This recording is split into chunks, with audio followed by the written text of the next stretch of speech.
So this is my Smackdown review for the 25th January 2025 edition.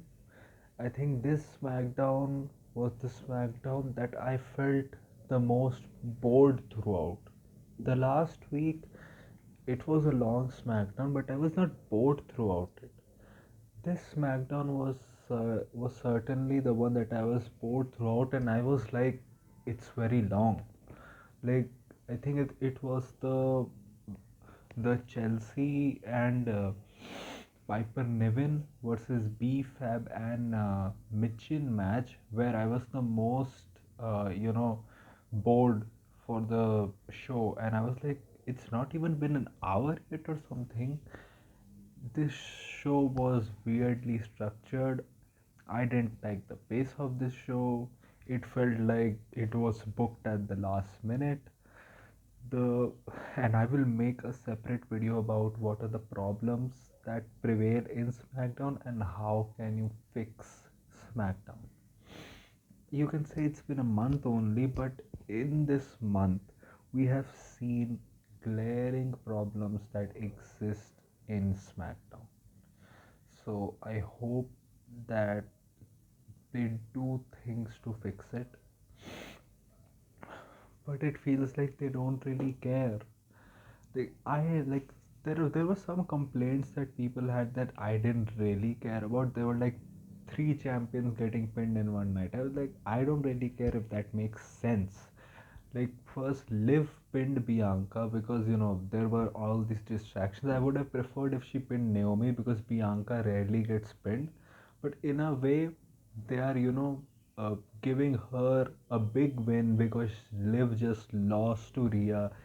You can say anything about her wrestling ability or her character, but she is one of the most more popular women on the roster. She is probably the top heel right now in the company. Like who is the top heel which has that much level of popularity or has sold that much merch right now, at least in the female division? It is Liv.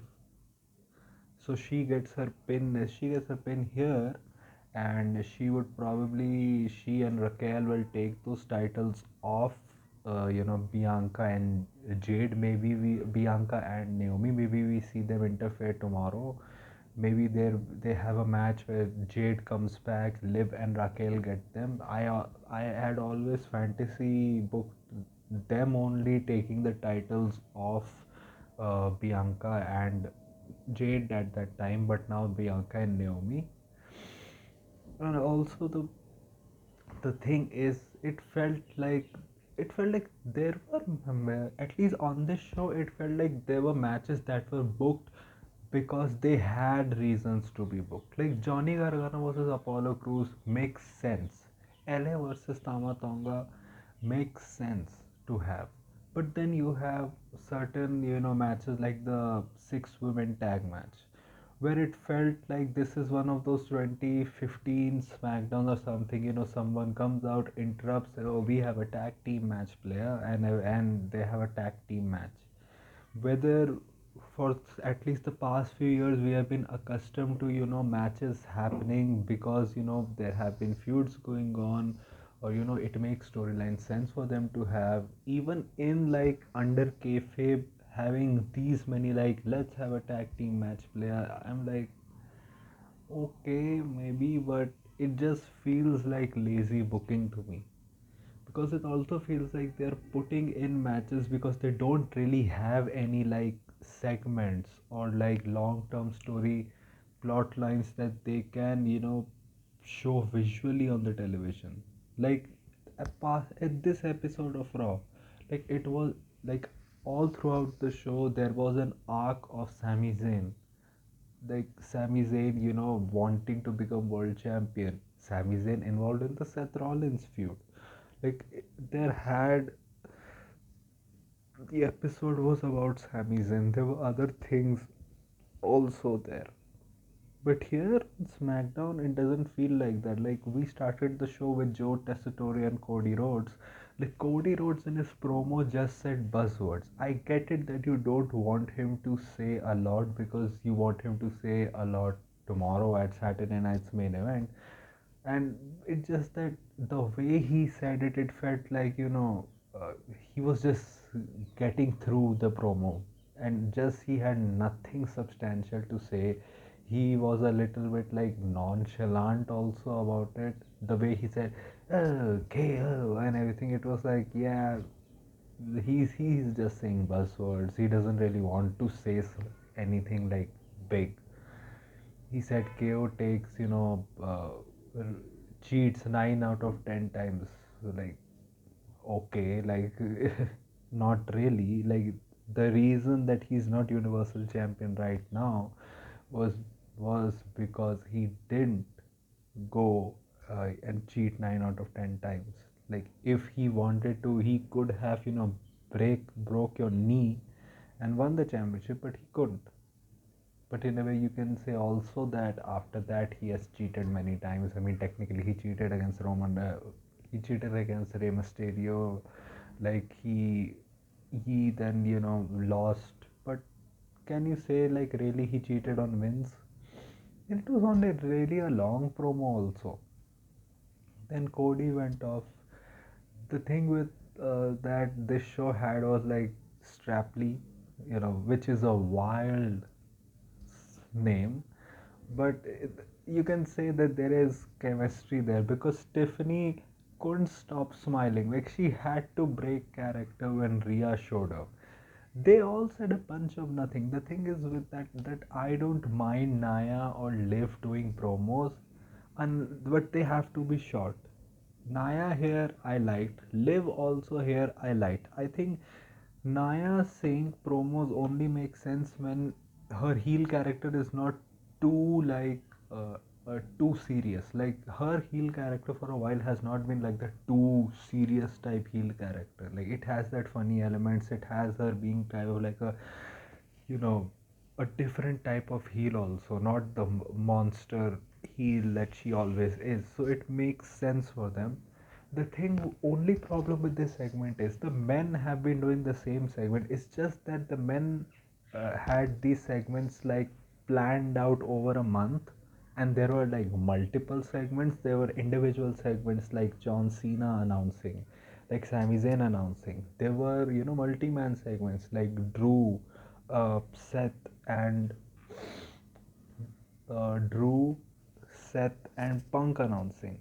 Like, the thing is, essentially, they said the same thing which these, women said the same thing which these guys did, but they had like 6 to 8 women in the same ring, in the same segment, saying that they're entering the Royal Rumble, because they did what? That they combined their storylines with the importance of Royal Rumble. They fused it, but they could have just done it over a month in separate segments. You didn't really. That is the thing that I don't understand. That Triple H knows that he can do this stuff. It's just that he doesn't really care about the women's division that much.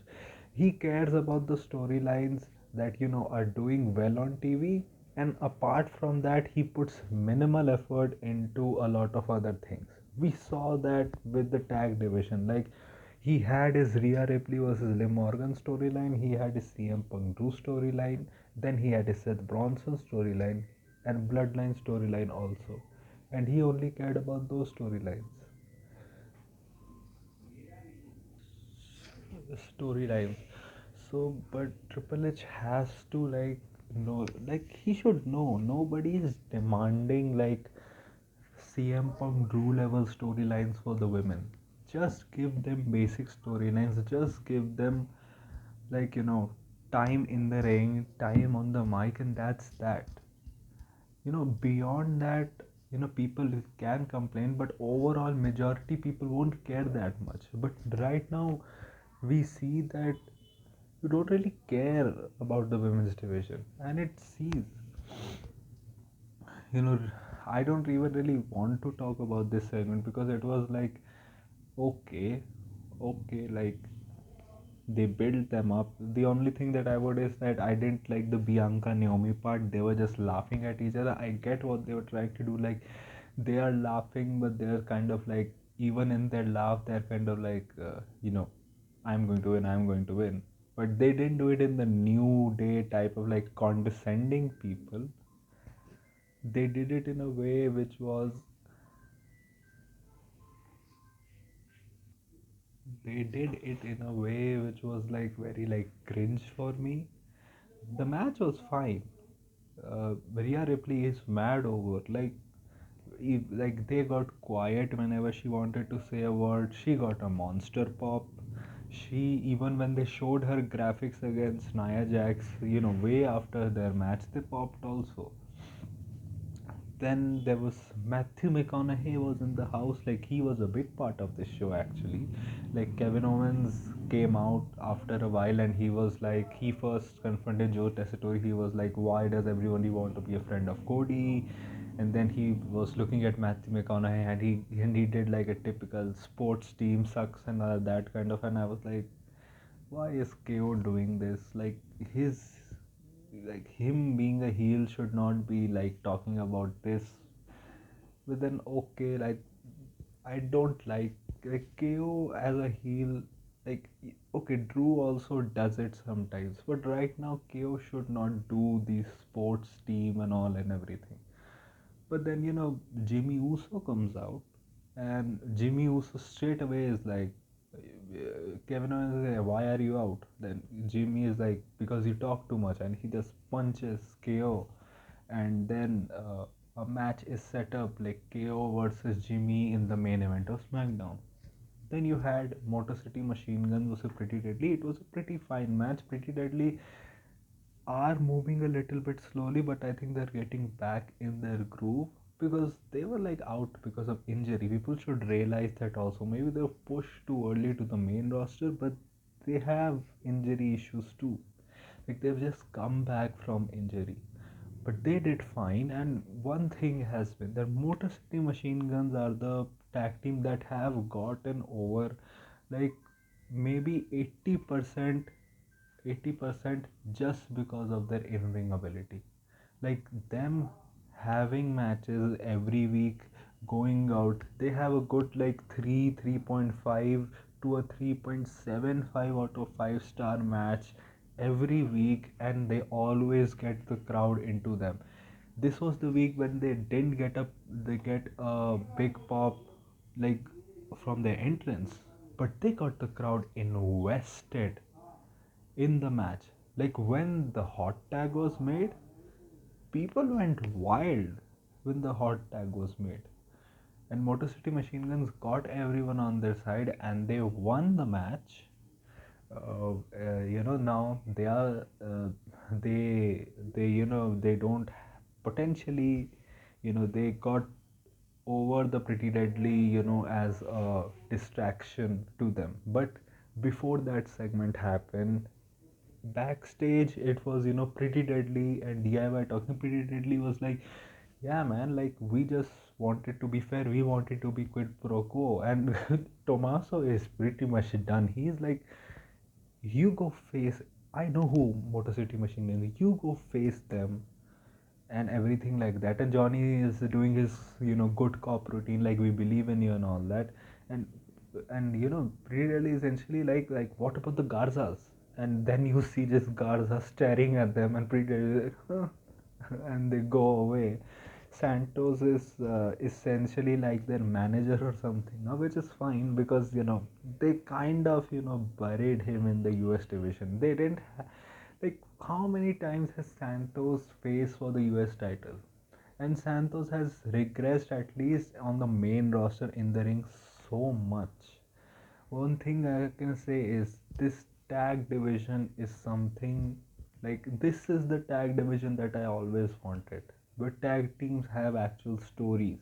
Where the only time that tag teams have story in WWE is when they are part of like a faction, and they're like a smaller part of a faction, then they have like some stories. But this is where they have an actual story, and it's a pretty interesting story, which I'm waiting to be more interesting when the Street Profits come back. You had a backstage segment also with Carmelo Hayes, and he's like, like I want to face someone. You played me because Braun Strowman and all. And Nick Aldis is like, you can wait some time, like 2-3 minutes. He's just coming, and then we had that women's match also. And the new signing is Damian Priest, and I was happy. I would have wanted Drew to come here, but Damian Priest is also a good shot because if you see the landscape, Damian Priest now at SmackDown has more of a chance of, like he has a chance to refresh his character. He just ended his feud with Finn Balor. Now he's away from the Judgment Day and everything. Like Rhea is not going to be on SmackDown also. So Damian is going to be alone here. So, and essentially if they want to pivot right now from Shinsuke, Damian is the, in Shinsuke's like dark character type shit. Like you can have, you know, Damien be the one take the US title from him. And I think if Damien has like a short 2-3 month reign, it won't really hurt him also. Because if he even loses at WrestleMania, the US title, someone like an Andrade or someone like a Carmelo Hayes, I don't think that will really affect him that much also. That also means he has a marquee match at WrestleMania. He has a good enough 2-3 month title reign. And then maybe you can also push him to the main event scene also. Maybe get like a 1 month program out of him. You can get a 1 month Cody Damien Priest program also. Like you had the Damien Carmelo match happened. It was a little bit long. I didn't really like this match. It was slow for me, but Damien won. And when he came backstage, like I think when he came, I think it was in this segment where I think two champions were like, there was someone in a black shirt also with a title which walked past Damien. And I think Blair Davenport was talking to Piper Niven, because essentially it was that Meechin and BFAB beat Piper and Chelsea, and they like bruised her lip or something. And essentially Piper said we have to like increase the security details. So I think Blair is probably going to be you know uh, Chelsea's lackey, another lackey. And you know what? I'm fine with that. If this means that Blair gets on TV, she can get her reps in, she can be part of something, which is already over. The only problem with this is, my problem is that this feud, if you see at this booking, it's not really that it's a bad booked feud. I mean, it is technically. The thing is, because when Chelsea beat Mission, that was the third match. So, despite that Chelsea won with a fluky finish, it felt like okay, it's over now. But then they had another match, and Chelsea won that too. So, it's like there have been four matches, and Chelsea has won the like three matches out of them. It can be that they are fluky finishes, like two matches out of them, and she's going to win again. Like it is going to be Blair Davenport is going to interfere, and Chelsea is going to win the match next week. But like I hope they do it like a no holds barred or something, because they have had straight singles matches. Their matches, that dumpster match was probably their best match. One thing, and other thing is that Michin is just not over with the crowd. Like they did a lot with Michin to get her over with the crowd, but it's crickets when she comes out. I don't know, maybe they have to do like a character change, maybe put her with someone who has get some crowd reactions, so being associated with that person, she gets crowd reactions. like like this match was not long. B Fab got some licks in, like she got attacked. She didn't really stay in the ring that much, but whatever she did in the ring, she was a little bit slow, but she was fine. She didn't watch anything. But then that is the thing that I will focus on. Maybe get Michin and B-Fab after Chelsea beats Michin. You get Michin and B-Fab like in a tag team against Blair and Candice, and maybe that feud can lead on to like one of them eventually challenge one of them can be like a good first feud for someone like a Liv and Raquel whenever they win the titles. That can be a good thing. One thing that is sure, that either they have Michin win the championship, and maybe they're like, maybe we can have Michin as the champion, that is like, okay, fighting champion type gimmick. They pivot because Chelsea is right now not that interesting. Maybe they have to find something with Chelsea, because Chelsea has to be the champion. I don't think she needs to defend her championship anyways. She can defend her title once in 1 month or once in 1.5 months. It's fine. But she is the type of character or champion that needs a feud. She needs a story feud for the championship. She can't be like that, because to wrestle like 2 3 weeks and defend the title like that. I don't think her strong suit is her having a story feud where she can, have showcase her character work. That is her best suit. That's what they should do with her. Then, going on along with the tag division, it's a surprise that DIY is like they were confronting Nick Aldis, and then Motor City Machine Guns come here and they're like, you have been trying your best to get out of, defending your tag team championships against us. So Nick Aldis has agreed that it's going to be DIY versus MCMG at the Royal Rumble in a 2 out of 3 falls match. So the tag team titles are back on pay per view after 10 months. I think after WrestleMania, it's the first time they're on pay per view again. It's in a 2 out of 3 falls match. It is in a tag title match which has an actual storyline going along with it. That's what I am excited about. They're probably going to get 15 minutes, because it's probably going to be like, I think the show is going to start with Cody Kevin, then the women's rumble, and then Motor City Machine Guns versus the DIY, and then you'll probably have the men's Royal Rumble. I just hope that they at least get enough time that, whenever the crowd regenerates after the Royal Rumble, Women's Royal Rumble, be it in the middle of the match or something, like they still have enough time to showcase what they can do. Like there are different ways that you can go about it. You're gonna have a Los Garzas interfere. You're gonna have a Pretty Deadly interfere. And see, Los Garzas are not Motor City Machine Guns friends. They are just like, they're teaming with them next week, but maybe they interfere kind of, because Pretty Deadly kind of inadvertently cost them. Like they were like it kind of inadvertently cost them. They were there so that Los Garzas could win, but in their mind they could be like, if they didn't interfere, maybe we could have won. Like you can do that.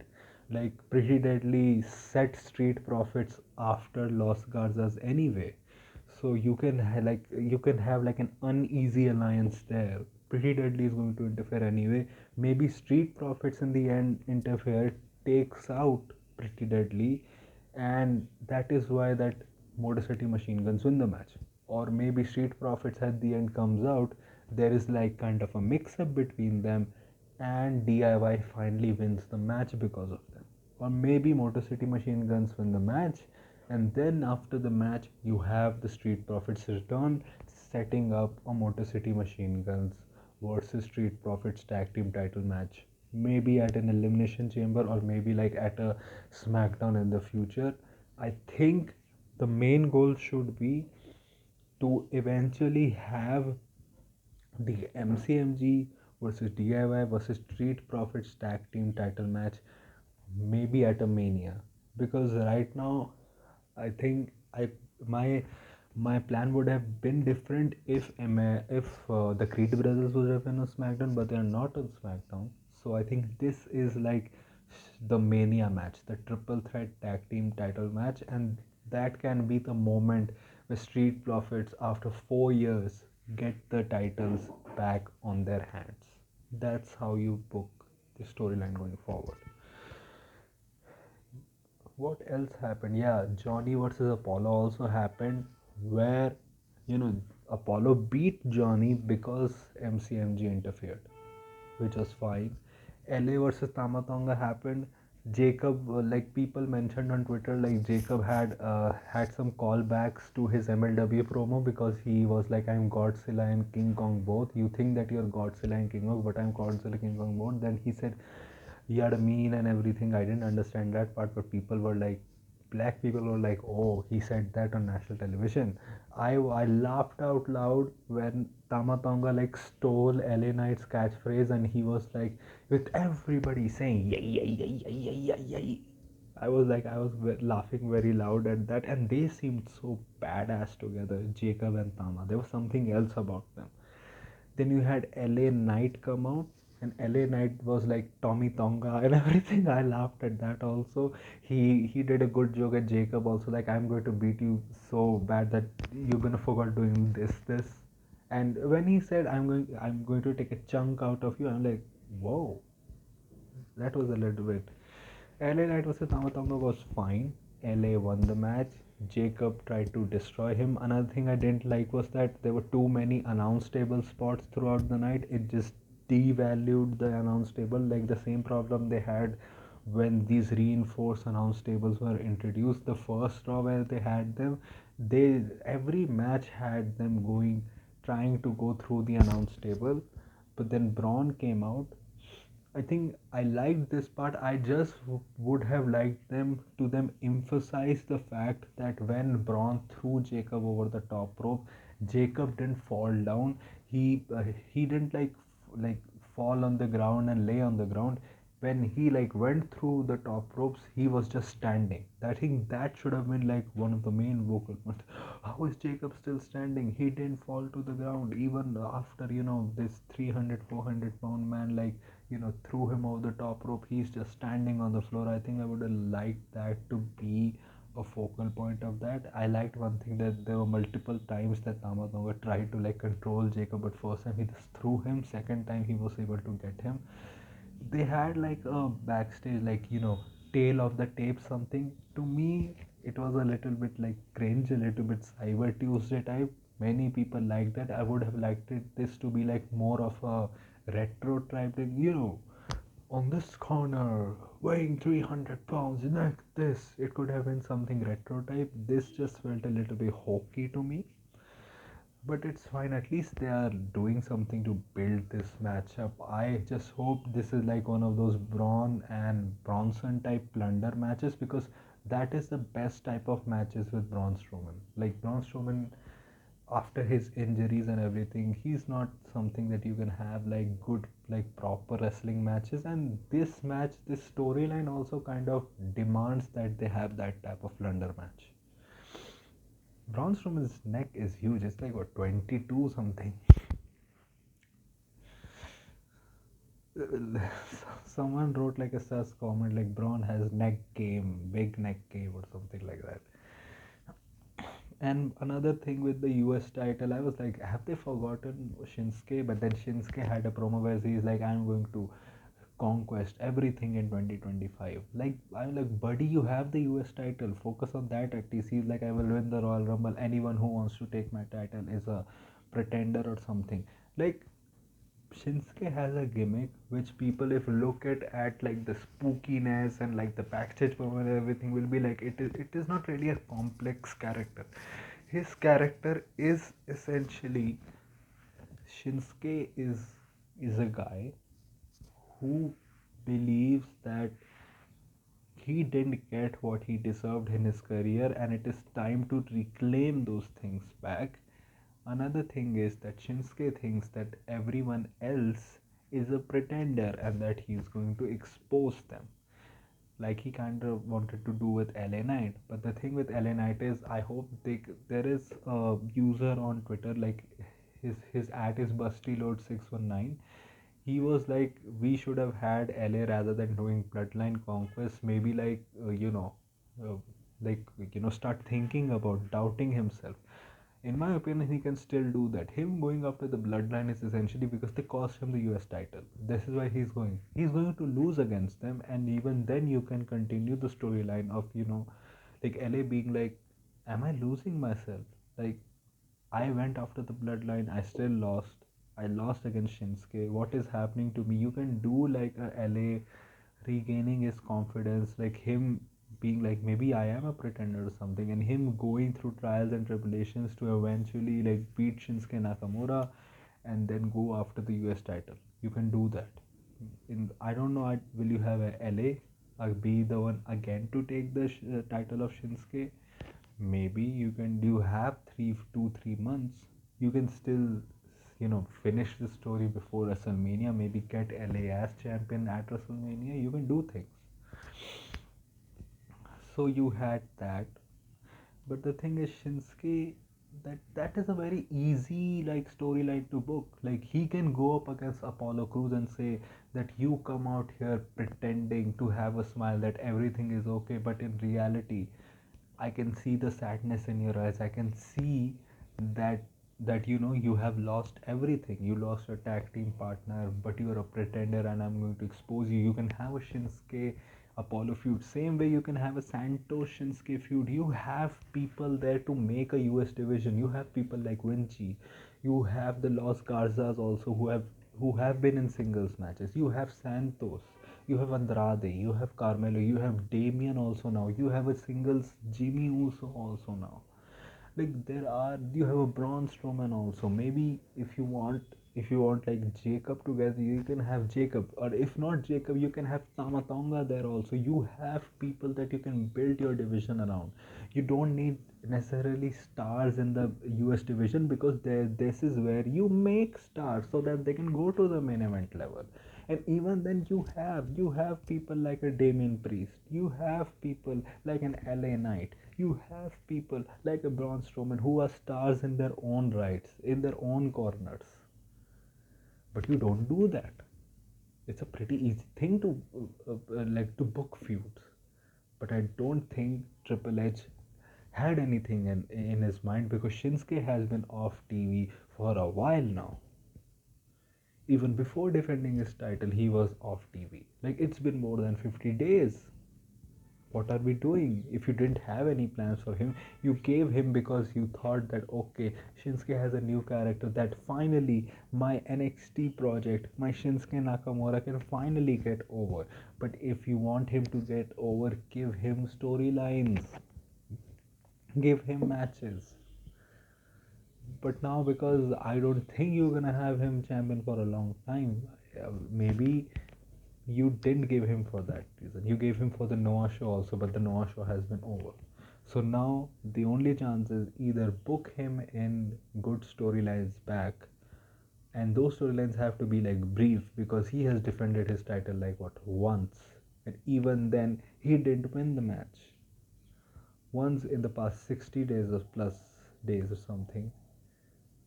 So either do short storylines where he gets some US title defenses and you can get this title reign back to track, or pivot and give Damian Priest that title. He has this spooky gimmick too. You can have him win. The thing that the Miz is on SmackDown now. The Nick Aldis is like, the White Six are on SmackDown. Miz is like, okay, but I got them transferred, and Nick Aldis is like, you're here too now. Like, you better find some tag partners. Karrion Kross was like, you better, who got Miz transferred? Who? And it's like, yeah, we know you got transferred. And he was like, find some tag partners. He found Austin Theory and Grayson Waller, but Nick Aldis came and he was like, pack your bags, you're going to Raw. Miz essentially wanted to, sell them a scheme that, you can be stars, and they're like, yeah, we can be stars. But when Nick Aldis announced that they're going to Raw, they were like, yeah, we can be stars on Raw too. And then Miz was also trying to get Andrade in, but Andrade simply, a wild Andrade appears. The last time he appeared was, losing to Shinsuke Nakamura. A wild Andrade appears, and Andrade's reply simply was, yeah, that's a good idea. Let me go find someone. That was a perfect excuse. He was like, yeah, I'm going to find someone. Bye. He just went away. So it looks like, yeah, they have got something for the White Six to do. Like White Six are going to get their win back on Miz, because the thing is, Final Testament only won their match against the White Six was because of the Miz. Like Miz was not even their initial target. It was Karrion Kross and others. Miz betrayed them, and that was the reason, you know, the Wyatt Six lost to Final Testament. That's why they sent Dexter Loomis after Miz, and he, beat him. So we are probably going to get Miz, Wyatt Six, going after the Miz, which you can say, yeah, it's a like at least have a feud for Wyatt Six in mind. They can possibly revive them now. Like clearly, Triple H does not care, but the thing is, he really does not have any like long-term ideas for SmackDown. So he has to get Wyatt Six against in like a program which actually has people watching the show. But I'm just thinking like who is going to be Mrs. Tag partners? Because eventually he is going to find someone. Like who is going to get called up from NXT to the main roster? Is it Gallus? Who is going to be like Mrs. Lackeys? Like who is there on the roster? Like what? Los Garzas? Maybe they're the ones? Like who else really? Like I'm really intrigued about that. Who are going to be the Mrs. Lackeys against Wyatt Six? Like if you get Los Garzas, you have Electra Lopez there, then you also have Nikki Cross there, so it can work. But I don't think they are, they are going to get Los Garzas in that. But maybe some NXT call-ups come up on the main roster. You don't know who they're going to be. The thing with Carmelo is, according to his character, him losing is fine, I guess. Uh, but you have to eventually have an end game with Carmelo. Like, what is the end game with Carmelo Hayes? Is it Trick Williams coming up to the main roster and being like, with what I have seen, you being alone on the main roster with nothing to guide you, you have fallen from NXT champion to a mid card loser. So, being like a pragmatist, I'm going to join with you and let's go, find gold. Then they go after the tag team championships with Trick Williams being kind of a tweener. Carmelo can be the heel, and eventually maybe they get like in a fatal four-way tag match at Mania. They get those tag titles there. But maybe Trick Williams joins up with Carmelo Hayes. He is like, I'm going to help you win the US Championship, and you can have that for weeks. Like Carmelo is like, why are you helping me? Like you know what I did to you, right? And eventually Trick can be like, yes, I know what you did. My goal is for you to become champion, and to and before you become champion, or after you become champion, have you at that level that when I beat you for the championship, most that people are watching me beat you for the championship, I am in the headlines, we are making money, and I'm at the top. Because it's not going to be like last time. This time I'm going to take what I want, which is fame, which is title. I'm not going to be left in the dirt last time like you did. This is a pure quid pro quo, and you can have like an uneasy partnership between them going for months. It is like who is going to be the one first to take a shot at the other. You can work with that also. Like you had Carmelo and Jimmy Uso also. Like Jimmy was like with Miz, like even Carmelo and Jimmy had some words to say. Carmelo was like, Damian Priest was this. You cannot beat Kevin Owens, and Jimmy was like, okay. Then Carmelo attacked Jimmy when he was making an entrance, and Jimmy just shrugged him off after that. Like he was a little bit, dazed, but he was like, okay. Then you had KO versus Jimmy, which KO won. It was a fine match. I think Jimmy was a little slow to pop himself up for the powerbomb. He didn't went like high enough that much, so KO hit like a slow looking powerbomb. He won. Like KO then was like berating Matthew McConaughey and Joe Testori. He was like, this is because of you, Matthew McConaughey. I'm hitting a package file drive. Then Cody comes out and Cody like attacks him. The thing is, I didn't mind this attack. I just won't have. I just wanted it better if it was just like they closed the show with Cody still beating up Kevin Owens, but they closed the show with the visual that Cody is going to check on Jimmy Uso. I would have liked it better if it was Cody still beating up KO, and that is the way you close the show. I think that would have been better according to me. This was an episode that I didn't like. They need to like get that creative team to work on SmackDown also. It feels like they were not ready for SmackDown going 3 hours, but they announced it like a month ago before they actually went on 3 hours. And even before that, it was like 3 4 months ago, before that December announcement also, that there were reports going around that SmackDown will go for 3 hours coming January. But because they were involved in that Netflix, and then they are like, after that they are still like putting all their creative juices in Netflix Raw, that they don't really care. This is why you're seeing that transfer portal still going on. I thought that transfer portal will end at the debut of the Raw Netflix premiere, and that was kind of thing that Michael Cole said also, that this transfer portal is because of the Netflix premiere of Raw, and something like it was implied kind of that it will end there, but it has not ended. That they're still like scraping around finding people, because they don't have the roster for SmackDown to be a 3 hour show, so they have to do a lot of things. The highlights are the tag division. For me, the highlights are Cody KO, even though they have regressed a lot for me, like, because they don't really have anything new to offer, and even if they have, like, they have held them back so that they can have that on the Saturday night's main event, and maybe the final SmackDown before Royal Rumble. Maybe we get something on the Raw Netflix also, because Cody is going to be there too. That's what I think about SmackDown. So that was my review. If you like this type of content, like this video, share and subscribe. If you don't, share it with those who do. My social media links are in the description. Go follow me on that. My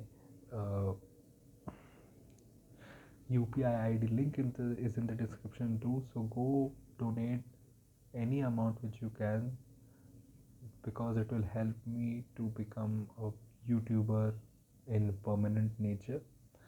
And that was that for me today. So, and the Saturday night's main event predictions will also come later, because you're going to see me reviewing the India England T20I also, and maybe after that I will do a video about the Saturday night's main event predictions.